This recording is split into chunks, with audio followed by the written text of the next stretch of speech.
Akkam jirtu hordoftootaa fi dhaggeeffattoota keenya Tokkummaa Miidiyaa nageenyi keenya bakka jirtanitti isin haa dhaqqabu jecha maatii keenya miidiyaa ta'uudhaaf subscribe, like, comment gochuudhaan akka nu jajjabeessitan kabajaan isin gaafanna. Itti aansee Marii Juhar Muhammad hawaasa Kaanaadaa waliin haala yeroo irratti mari'ateen isiniif qopheessa. Itti dhihaadhaa. Baga walitti deebinee Turi kan hoggan godhu is like a deja vu. Gaafa afroorraa fi raastarraa kaasitiin zabana arriitiin asiin bahe. Isin teessaniitu na laaltan annumaan dullooma. That guy was older than this when I met him. Hedduu keessan hin beekaa. But it was a good journey, wasn't it? It was a productive journey. That's what matters. Dullomne jirra, rifeensa lama baafne jirra, ilkeen nurraa dhumtee jirti, qorsoo nyaachuu hin dandeenyu. Takka gabbadhee takka immoo huqqadhee jira. Garuu we worked very hard. We believed in what we did truly. Jijjiiramni an kophaatti fite hin jiru. You all nurtured me. Biyya kana actually Canada 2004 in dhufe. Came to British Columbia. Pearson Youth Leadership Summit kajamu tokko geggeessuudhaaf Victoriaan dhufe. San booda Stanford deegan dhufe boodas nama tokko hin beekun ture biyya Ameerikaa kana. I didn't know a single person. Fira maal nama tokko hin beekun ture.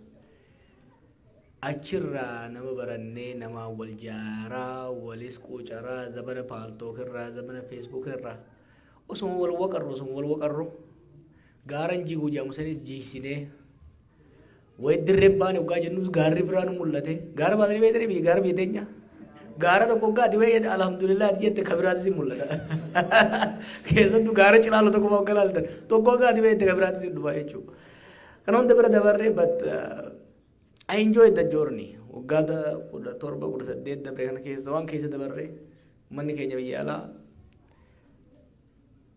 waan waggaa lamaan kana qofa nu gootaniif kan isin galateeffachuu barbaada. Jawaar irraa agartan kun Jawaar maqaansa hamtuunis toltuunis ka'u kuni ani walitti qaba isa keessanii. I'm actually a product of you. Hundi keessa humnaan yaadaan du'aayin ummanni keenya biyya alaa kun namni nan gargaarin hin jiru. So whatever I succeeded, I attribute it to you. Waggoota dabran 17 kanaaf ummanni keenya kan Kanaadaa jirtanis biyya adda addaa jirtaniif waan na bira dhaabattanii waanin itti amane bakkaan akkan ga'uuf waan na gargaartaniif galatooma jechuuf hin dhufee galatooma warra nuti geessu.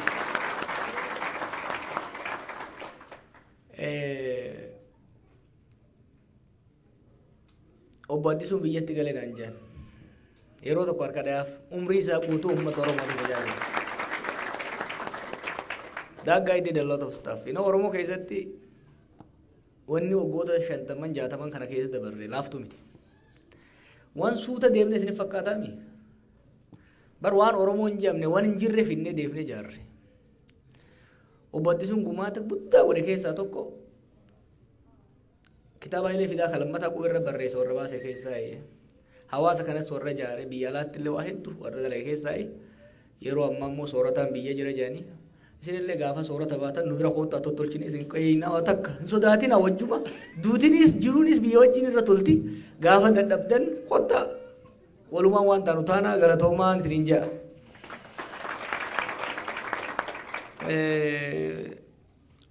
Dula kana keessatti galatoomatti aansee wanti uummata keenyatti haasa'uu barbaannu jijjiirama dhufe appreciate akka goonuuf akka appreciate haa deeggarru jechuu osoo hin ta'in akka hubannuuf. Dhiiroo biitii amma jirtu tun 2018 duraatiin totally adda. Ta biraa dhiisi Itoophiyaan an biraa hidhamee fi itti bahee dachee adda dachiif samii.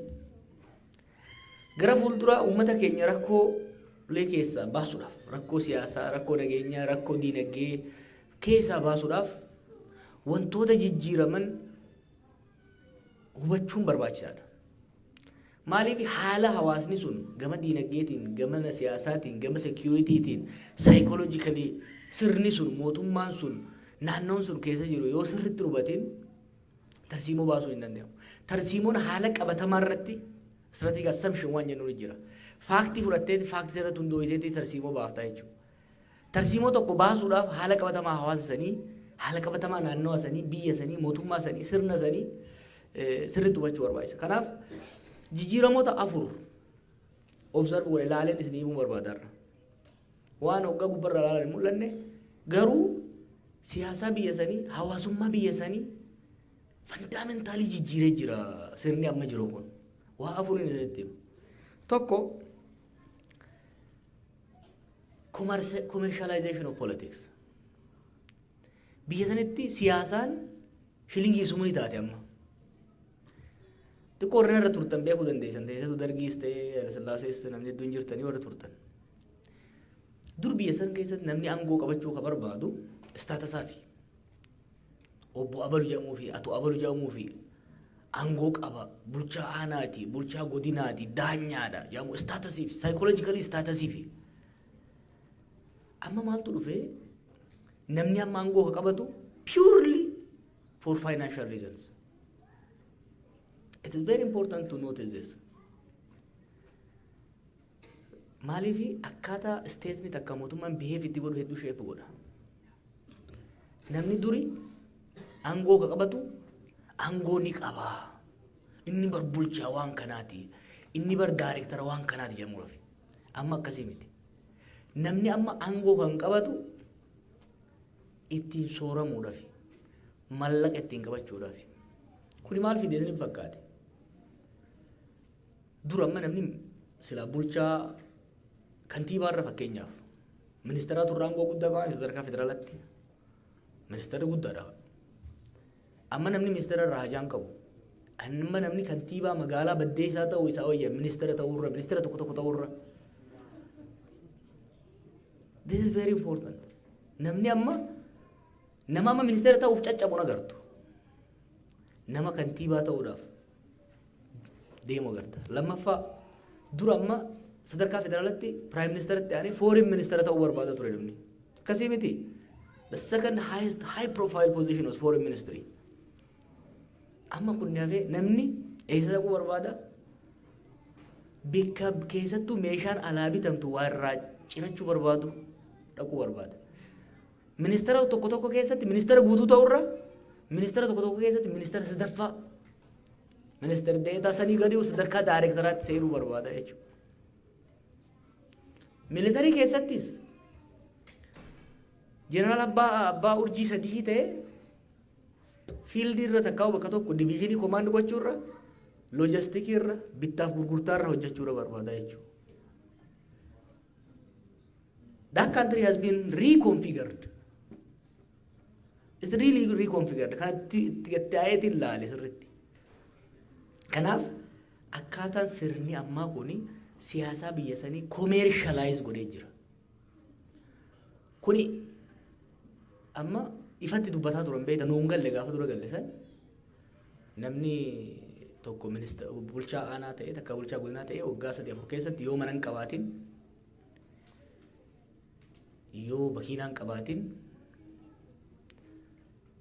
maaloo ministeera ta'e yoo maaloo bulchaa ta'e jaama ture. Amma yoo gartan Finfinnee keessatti naggaateen ciccimaan warri waa'ee mallaqa bulchitoota biyya sanii amma even sadarkaa gadi aanaarra jiran hoggaa laaltanii hoggaasii wajjin ta'anii haasayan barcaa irratti haa taatu taasisaatti bakka feetetti deeqa 5 booda siyaasaan haasayan deeqa 5 booda mallaqa haasayan. It is very interesting. One change tokko kan hin arginu kuni siyaasa biyya saniitiif nageenya biyya saniif rakkoo uumaa jira. Keessatti namni waa'ee siyaasaa waliin haasa'ee waa'ee ideoloojii waliin dibeet gochuun hafeeti waa'ee mammataa dibeet hafeeti transactional qofa akka ta'u. Meeqa naa kennita meeqa baasa. Fakkeenyaaf bulchaa aanaatirraa bulchaa godinaa seenuudhaaf mallaqa guddaa makfaata allabbe.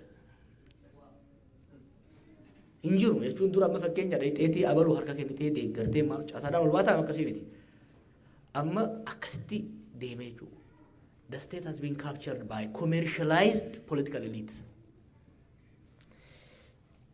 Kuni gara fuulduraa baay'ee na sodaachisa. Maali? Biyyattiis, ummataas humna alaatiin waan saaxilu natti fakkaata. Maaliif kompetiishinni eliitii bulchiinsaa jidduu jiru aangoo wal caaluudhaaf osoo hin ta'in qabeenyaan wal caalu yoo ta'e, qabeenyaan wal caalu irratti fuulleffatu taate, risoorsiin biyya sanii immoo hedduu limited waan ta'eef dantaa biyyaa dabarsanii gurguruudhaaf waan saaxilaman natti fakkaata. Waan tokko tokkos argaatiin jira. San tuttuqee deebi'ee zabdiyyaan bu'u garuu tokko wanni na hubachuu qabdan commercialization of politics incredibly fast fidee jira. Kuni waan gaarii waan hamaas qabaachuu danda'a. Probably eliitiin transactional ta'e compromise ta'uu danda'a. Compromise gochuu irratti waliin haasa'uu irratti sattoo maqqabal jedhamu saniif karaa banuu danda'a ta'a. Gara biraatiin garuu dantaan uummataa dantaa hawaasaa wanni jedhamu namni siyaasaa ka seenu public interestiidhaaf osoo hin ta'in purely financial interestiidhaaf ta'a deemuun kun by the way amma OPDO fi yaadee qofame kan hin jechaa jiru. Even namoonni qabsoo keessa yeroo dheeraa turan hidhamanii cabanii miidhamanii aboo kana booda galaalan hiriyaan isaa duroome mana ajaa'ibaa qaba. Makiinaadha oofaa san qofa osoo hin ta'in bakka biraatii immoo mana qabaa dachii qabaa. Kanaaf namnummaan qabsoo keessa tures aboo maaliif irra akkadha jee gara waan kana dabalamuutti argaa jirra jechuudha. So one change is commercialization of politics. Kalamaffaa PRization kan jennu. Biyya san keessatti wanni dalagamu hundi gaafa yaadee geegalee amma garuu saffisaan dabale. Kunis maali?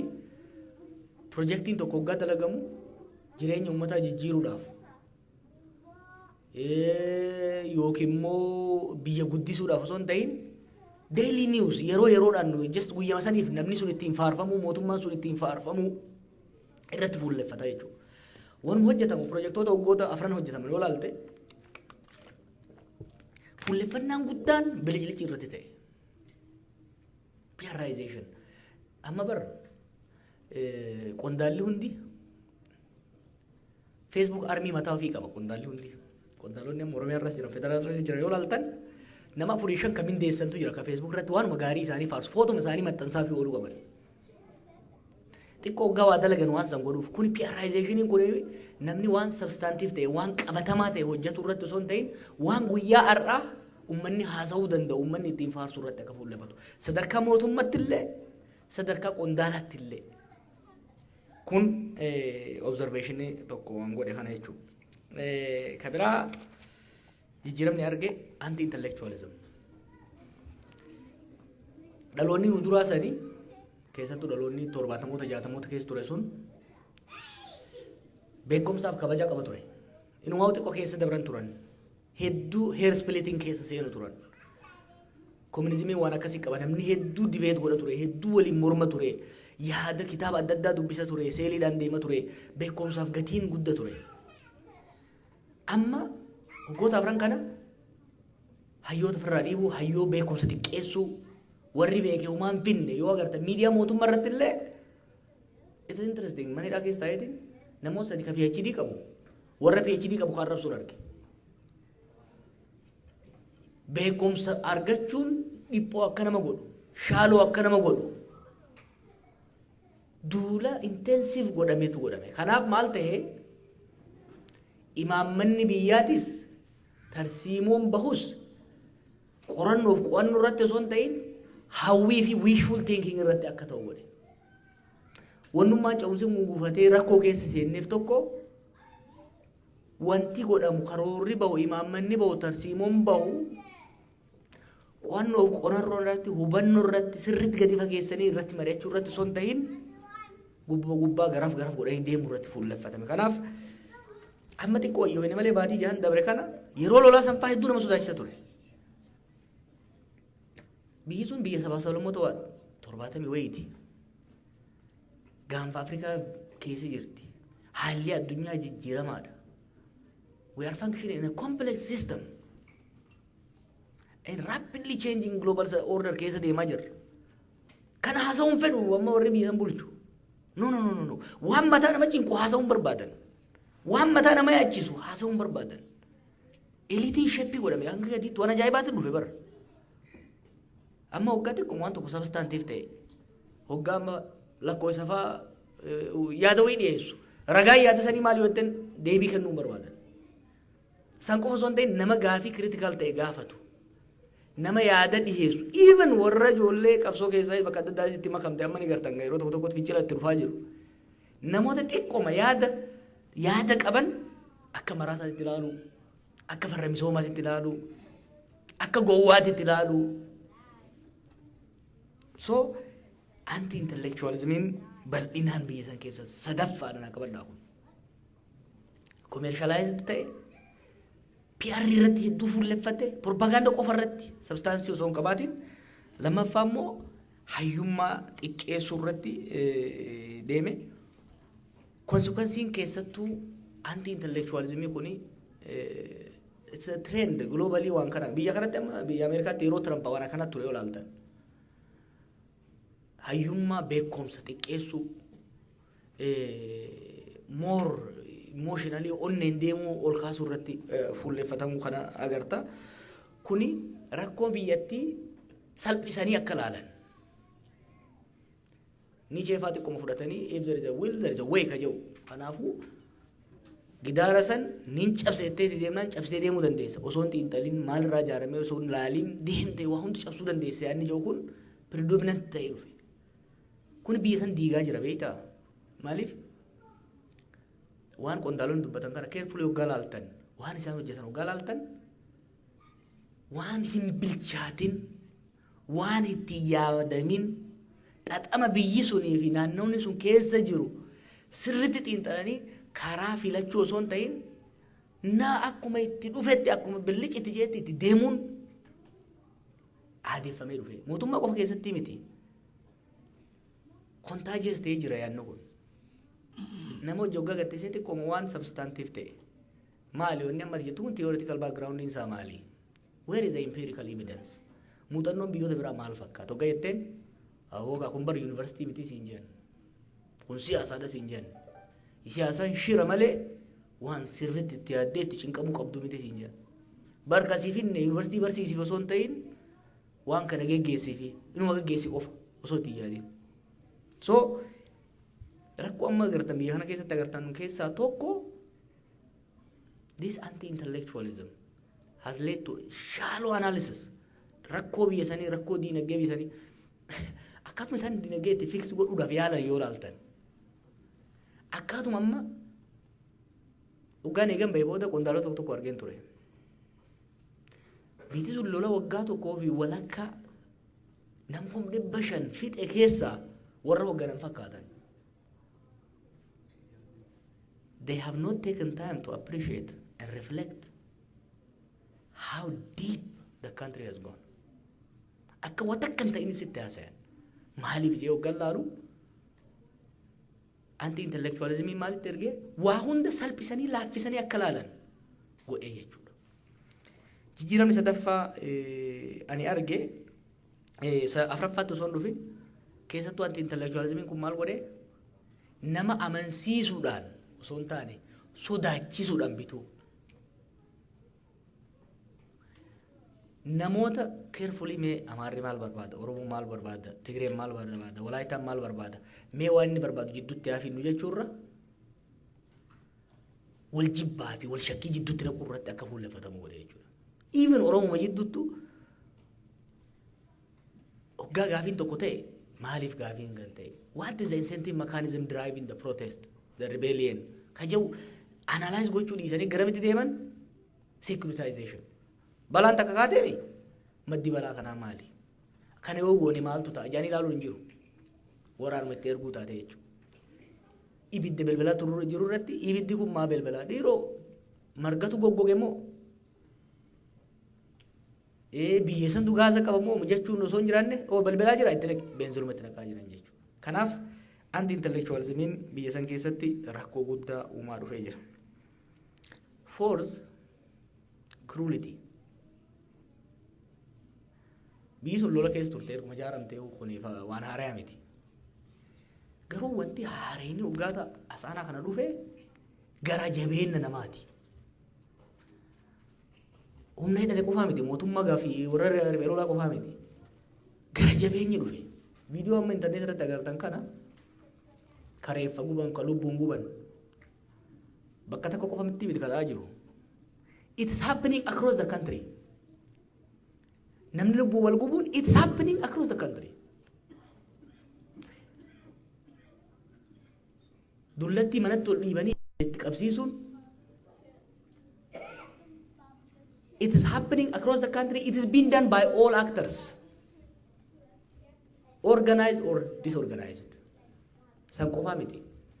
Isinuu itti seenuu jirtan amma kana maal desensitize ta'e namni nama lubbuun guban arganii guyyaa tokko haasa'e namni guyyaa lammataa bira kute. Amma nuti gabaas tokko tokko waliin qabdee hidhamaa baasanii ajjeesuun miskiina fixuun maal inni waggaa kaanu akka waan guddatti ilaalamu even in the society cruelty waan biyya san durin jirree wani tokko jiraami durin jirreen biyya san dhufee jira jechuudha. So kuni maal godhee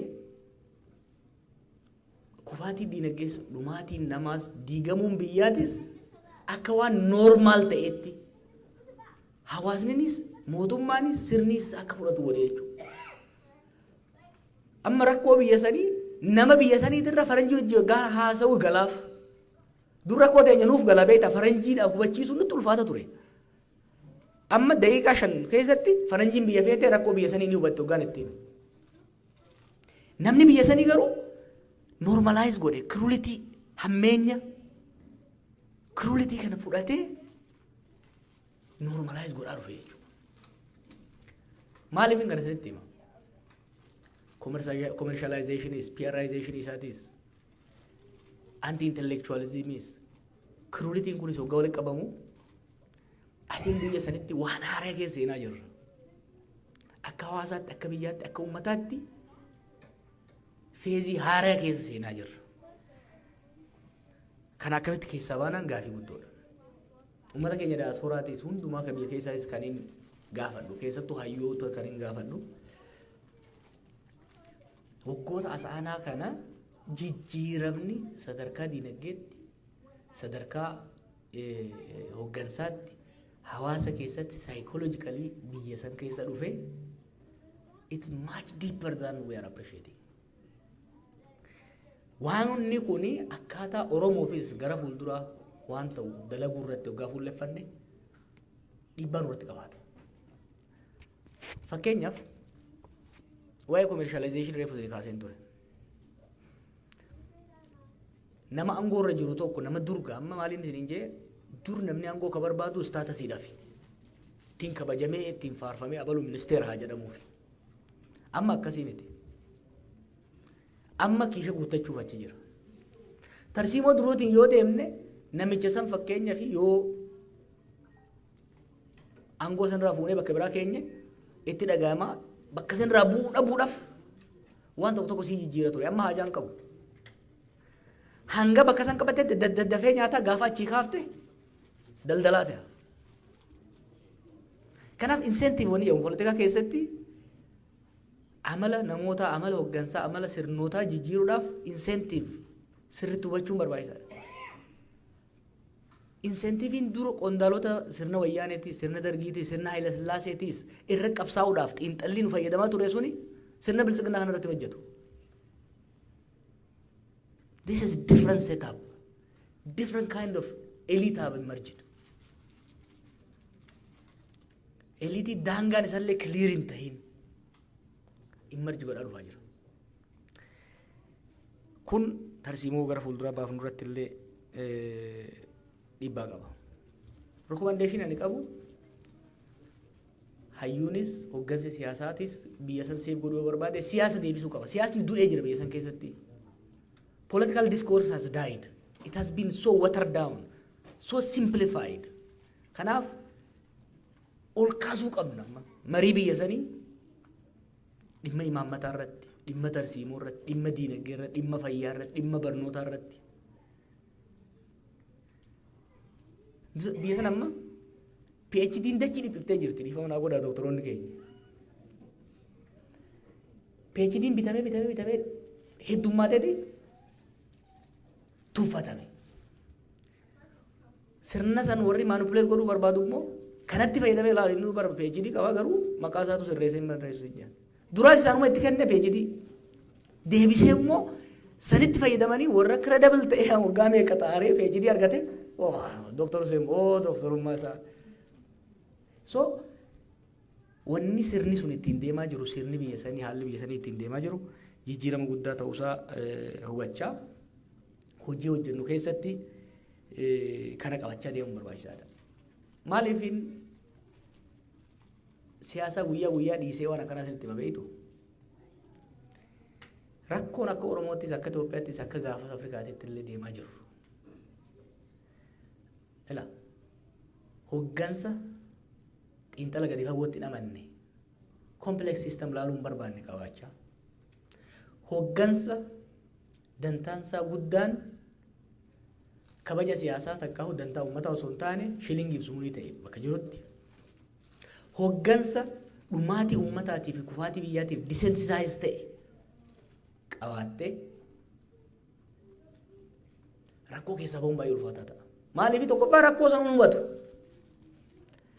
lammaffaa rakkoo san shilingiif sumurii saniin suphaa jee yaada. Kanaaf bakka rakkoon jirtutti maallaquma itti naqaa jechuudha. Hoggaa xiqqoo jee maallaqni hir'ate. Kanaafuu maal godha? Osoo itti yaadin biyya biraatirraa ergifachuu liqeeffachuu dhaqaa jechuudha. Xiqqoo booda biyyattiin humnoota alaatiin weeraramtee qabdiin nyaatamee rakkoon biyyaa harka lammiilee biyyaatii bahee harka qaamota alaa seenaa jira jechuudha. Sidii galaa boonee jechuun jiru. Waggaa afran irraa rakkoo Itoophiyaa furuun irra laafaa ture. Irra caalatti domestic actors turre ka wanni godhu dandeenyu. Har'a sababa adda addaa kanaan rakkoon biyya sanii internationalize wanni ta'een kanaan wal qabateeti ka deemaa jiru. Nuyis wanni godhuu qabnu akka hawaasaattis akka hoggansaattis biyya san keessatti kalee qabsoon Oromoo waggaa 50 dabre kana maal keessa akka dabre Torontootti haasa'an ture. Amma boqonnaan haarayni qabsoon Oromoo hawaasni Oromoo uummanni biyya sanii keessa seene hamma tokko ni hubattan jeetiin yaada. Kana sirreessaa deemuun barbaachisaa nutis jaarame amma jaaraa jirru jabeessaa jirru keessatti hawaasa engage godhaa jirru keessatti uummanni keenya xiqqoo wanni Oromoo irraa amma eegamu xiqqoo lash godhee eessaa kaanee eessa geenye qofa osoo hin ta'in dhiiroo sirna akkamtu nu dura dhaabbataa jira. Social, economic, political, security transformation naannoo sanii maal fakkaata ka jedhu itti yaadee bilcheessee itti deemuu qaban jee yaada. Kaafan booda mariitti deebinaa ka dhumarratti wanti amma reefu obboleeyyan keenya dhiyeessan na gammachiisa. Entrepreneurshipiinis networkiinis rakkoon tokko biyya sanitti dhufe namni dalagaa uumuun barbaadu because of this commercialization and intellectualism kun hundi interact godheeti entrepreneurshipii dalaguun barbaadan namni waa uumuun barbaadu namni saffisaan duroomuu barbaada malee dalagee duroomuu barbaadu. Kanaaf warri keenya uummanni keenya biyya alaa jirtanis ka biyya keenya jirtanis waan creative ta'e waan haaraa waan hawaasa nama dhuunfatis guddisuu irratti waan akka mareefu abjaataa jettan san jaaruu irratti hojjechuun but more than that ka attract na godhu professional networking waldaa injiinaroota jaartan sun hedduu gaarii maaliifi who you know particularly biyya alaa kanatti sometimes who you know is more important than what you know. Waldaa akkanaa kana dhaabuun ijoollee lafaa jirtus koos gochuu reefu maalitiin injiinaroo kan biyya kana dhufu nama tokko beekuun ture. Waggaa afuritti koorsii meeqaan tam credit hour meeqaan fudhadhe almost 2/3 san caalaan deebee ture.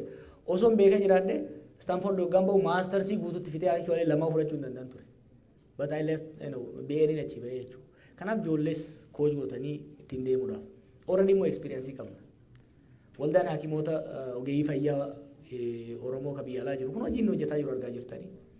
Akkasumas biyyatti waldaaleen ogeeyyii fayyaa kabiraadhis uummata tajaajiluu jiru qoosaan ta'in gaafa nuti rakkoo keessa turallee hagamta akka nu tajaajilanii beeytanii. Kanaaf waldaa injiinarootaa kanas daran cimsitanii waldaalee bifa adda addaatiin jiranis daran cimsitanii deemu. Hawaasa keenya kapaasitii keenya ijaarrachuu qabna amma.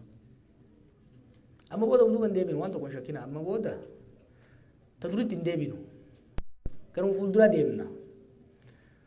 I painted the whole situation dark. Don't be gloomy. I want you to take the situation serious, but not be sad and discouraged. Pessimistic akka taatan hin barbaadu. But I want you to be realistic. Nurraayis waan eeydan, biyya seen raayis waan eeydan, realistic akka taatan. Akka gadditan osoo hin ta'in akka reflect gootan barbaanna. Kanaaf kan ammoo utubuudhaaf waan hojjennu kana utubuudhaaf fakkeenyaaf rakkuma amma reefu isinii kaase kana furuudhaaf tokko hayyoonni keenya gara diinagdee kalaqaatitti gara entrepreneurship gara creativity uummata deebisuun gaarii ta'a jeetiin yaada. Isinitti hin dheeressee warri Winnipeg hedduu ulfaadha kaan immoo mariidhaan walitti deebinaa galatoomaa.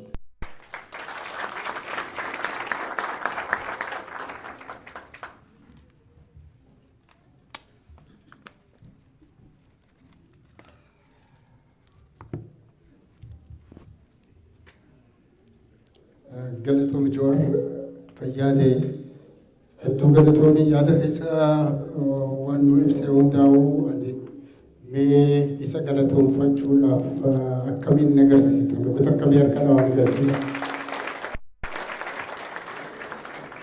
Thank you very much. Akka xiqqoo bishaan ni qabna namni dhoobuu qabdan bishaan fudhadhaa. Mana fincaanii dhaquudhaaf manni fincaanii gama bitaa kanaan jira. Ulan bahaniin suula lameentan. If you need water, we have some. Please come and get it. And the washroom, I will repeat, to the left. 2 exits to the left. The washroom right there. Akkas godhaati. ጥያቄና መልሱ ሳንሄድ ትንሽ ጊዜ ስትሆን ልጆርም አረፍ ይበሉ ውሃውንም ጠጡት. Wallee jirtu keessaa xiqqoo yoo nu dhaggeessiste arsatee xiqqoo wallee nu taphadhu and then we'll get back to you.